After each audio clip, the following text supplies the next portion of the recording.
On m'a demandé une fois, en pleine nuit, vraiment tard dans la nuit, d'aller me laver en pleine forêt, tout nu, avec une potion magique. J'avais toujours des personnes qui m'encourageaient, qui me disaient « il faut y aller, ça va payer ». Et je voulais tellement retrouver cette gloire perdue là que j'allais malgré moi. J'ai bâti ma vie sur le foot. Pour moi, le foot était le rêve, était ma passion, était tout ce que je savais faire. Je commençais à être beaucoup blessé, ce que je ne connaissais pas avant. Je ne jouais plus trop. Donc, ce qui faisait que je perdais cette gloire-là, j'étais moins mis en lumière, j'étais en retrait. Et ça, c'est très douloureux pour un footballeur qui joue au haut niveau. Et donc, je voulais retrouver ma place de titulaire, retrouver cette gloire que je perdais. Donc, c'était dans la période de 2005 à début 2008. J'ai été conseillé par des connaissances, voilà, de chercher solution, de chercher réponse, de chercher secours. Et c'est comme ça que je suis rentré dans l'occultisme. J'avais des marabouts en Côte d'Ivoire, j'avais un marabout ici. Tout en jouant à Nantes? Tout en jouant à Nantes, tout en combinant le foot et toutes ces pratiques occultes-là. Les marabouts, les prêtres occultes demandent de petites sommes, tout doucement, pour de petits sacrifices. Au début, c'était 500 €, après c'était 1000 €, après c'était 5000 €. Et malheureusement, je ne guérissais pas. Les problèmes que j'avais étaient beaucoup plus sérieux. Donc pour les résoudre, il fallait des sacrifices un peu plus puissants. Et on me demandait toujours plus pour pouvoir m'en sortir. J'aurais dû dire stop tôt, mais je ne pouvais pas.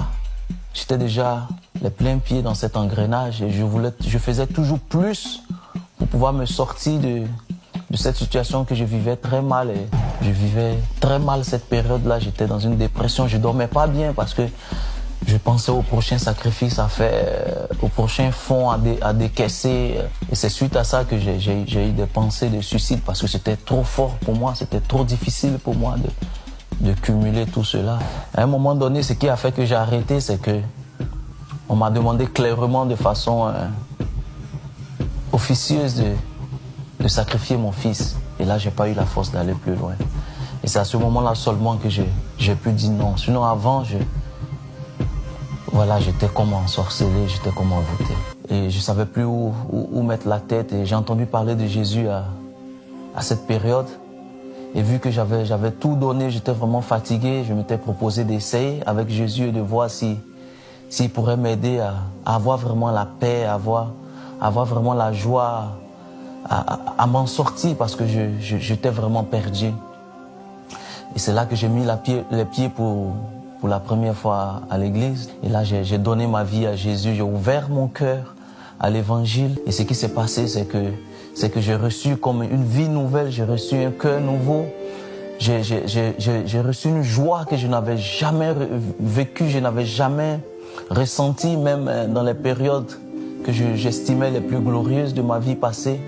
Et j'ai reçu une paix que je ne pouvais décrire. Et vraiment, ma vie a changé. Tous les objets, tous les produits, toutes les potions magiques que j'avais chez moi à cette époque, je les ai une nuit balancées, jetées. Et c'est comme ça que je suis allé vers la personne qui m'a introduit auprès des marabouts. Et c'est à cette personne-là que je dis que dorénavant, je ne voulais plus être associé à cela. Je ne voulais plus que mon nom soit associé à toutes ces pratiques.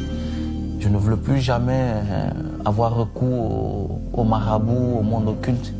Et que maintenant, la seule voie que je voulais suivre, c'était Jésus. Et donc ça a été mal pris. Il y a eu de l'intimidation. Parce que j'avais dans le monde occulte tissé des pactes, fait des alliances avec des esprits. Et pour les dénoncer comme ça, vraiment, on m'avait fait comprendre que c'était pas facile. On ne pouvait pas le faire comme ça du jour au lendemain. Mais je peux dire avec du recul que Jésus m'a protégé, il m'a épargné. Et il m'a vraiment délivré de toute cette emprise du monde des ténèbres. Il n'est pas juste venu pour me permettre de briller dans le foot, mais il est venu à travers ma vie se faire connaître, à travers ma vie glorifier son nom.